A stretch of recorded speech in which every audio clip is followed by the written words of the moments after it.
O segundo efeito da união estável, alimentos. A união estável gera direito aos alimentos, né?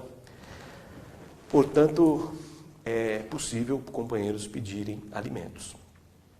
Agora, cessa a obrigação de pagar alimentos se o outro companheiro, se o companheiro que recebe alimentos vier a se casar, ou constituir nova união estável, ou constituir concubinato, ou tiver um comportamento indigno contra aquele que paga alimentos. Portanto, aquele que recebe alimentos, ele perderá o direito de receber alimentos, será uma exoneração, artigo 1708 do Código Civil.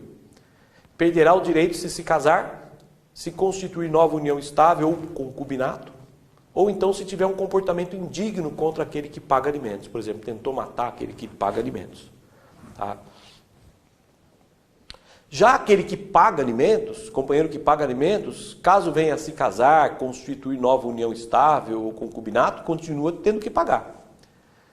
Não extingue a obrigação de pagar alimentos para ele se ele vier a se casar ou ter união estável ou concubinato.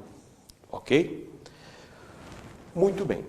A questão dos alimentos provisórios. Na união estável, é possível obter liminarmente os alimentos numa ação?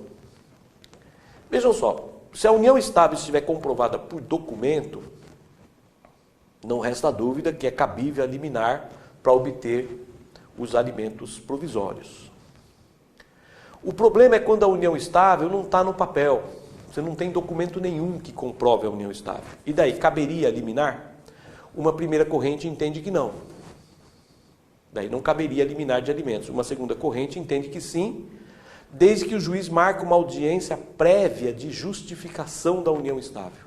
Quer dizer, antes de decidir a liminar, o juiz marcaria uma audiência prévia de justificação, onde iria ouvir testemunhas comprobatórias aí da união estável. Resumindo, questão dos alimentos provisórios. Se houver prova documental da união estável, tranquilo, cabe os alimentos provisórios. Se não houver prova documental da união estável, primeira corrente, não cabe os alimentos provisórios, isto é, não caberia liminar. Segunda corrente, que é a mais correta, diz que caberia sim. Só que o juiz, antes de conceder a liminar, marcaria uma audiência de justificação. Antes de decidir sobre a liminar, marcaria uma audiência de justificação para que o autor da ação comprovasse por testemunhas a união estável. E uma vez comprovada, o juiz, então, concederia a liminar.